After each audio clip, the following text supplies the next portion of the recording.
guurkii aan muddo sanado ah raadinayay maalmo kooban ayuu Alle subxaanahu wa tacaala iigu sakhiray oo iigu fududeeyay. Assalaamu calaykum waraxmatullaahi wabarakaatuh. dhammaan daawadayaasheena sharafta leh ee ku xiran channelkeena.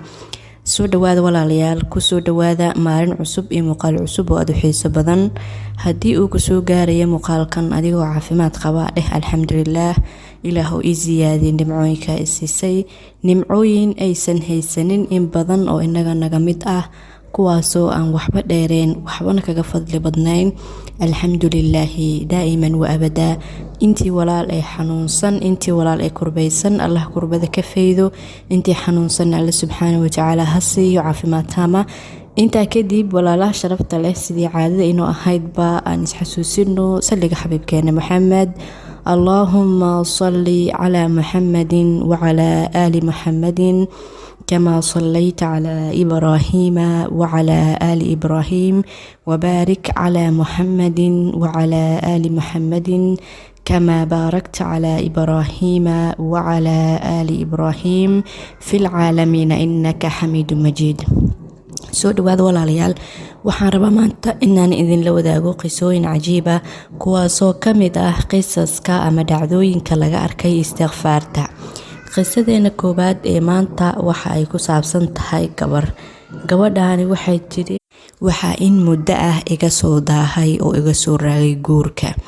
gabdhihii iga yaryaraa, kuwii aan isku levelka ahayn, kuwii dariska naga ahaa, kuwii aan qaraabada ahayn, intaba waa la soo doontay oo waa la guursaday. waxay tiri aniga oo keliya ayaa soo haray. qof walba oo i arkaa, qof walba oo iga hor imaada, su-aasha keliya ee uu ii qabo ama uu i weydiinaya waxay noqotay, maad guursatid? goormaad guursan doontaa? xalwadaada ma soo dhowdahay? iyo hadalla aan qalbigayga u rooneyn. waayo waxay tiri aniga waxaan gacantayda kuma haayo oo Alle subxaanahu wa tacaala gacantiisa ayay ku jiraan. laakiin dadkii taas way fahmi waayeen oo qof walba wuxuu ii maleeyaa waxaan inay aniga gacantayda ku jiraan. su-aalo ayayna dadka igu dhibeen. aniga markii hore wax problem ah iyo wax culays ah toona iguma haynin, laakiin markii dambe waxaan dareemay culays aad iyo aad u fara badan. waayo waxa markii ay noqoto wax uu qof walba ku weydiinayo, ama qaraabaha ahaato ama daris ahaado ama meel kale ahaatee, culays noocay ahaataba culays ayaa kugu imaanayo. waxay tiri gabadhan, ilaahay subxaanahu wa tacaala ayaan baryay, waxaana akhriyay oo aad u akhriyay oo ku celcelin jiray oo 5,000 oo mar maalin walba akhrin jiray. ayay tiri gabadhan istikfaarta, astaghfirullah astaghfirullah astaghfirullah 5,000 oo mar ayaan akhrin jiray maalin kasta. sidoo kale Alle subxaanahu wa tacaala waxaan baryi jiray inuu guur wanaagsan iyo zawj wanaagsan isiiyo. markii aan istikfaarta waday oo baryada Allana aan waday oon ilaahay subxaanahu wa tacaala baryayay, waxayna tiri mar walba oon ilaahay baryayo waxaan soo xasuusin jiray aayadda ah, udcuunii astajib lakum, oo ilaahay subxaanahu wa tacaala ku leeyahay ibarya adoomahaygiyo aan idinka ajiibay. aayadaas mar walba aan xasuusto waxay tiri waxay ii ahayd dhiirigelin. waan hubay in Alle subxaanahu wa tacaala baryadayda iga ajiibi doono maalin maalmaha ka mid ah. waan baryi jiray ayay tiri. waxaan kaloo akhrin jiray istikfaarta, astaghfirullah astaghfirullah ilaa 5,000 oo mar ayaan akhrin jiray ayay tiri maalin walba.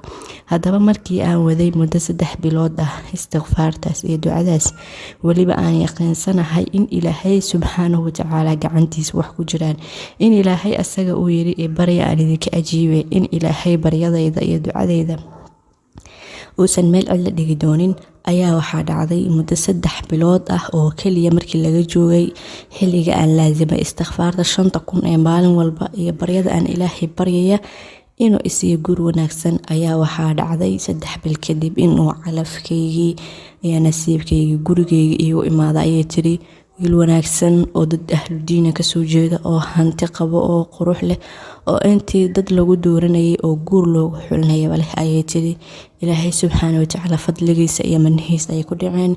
wiilka reerkoona uu imaaday, waa lisbartay, wuxuuna yiri aniga wax walba ii diyaarsan yihiin oo gabar wanaagsan un baan raadinayay, guur ayaana diyaar u ahay, mana rabo waqti inuu iga sii baxo ama aan in muddo ah sii joogo.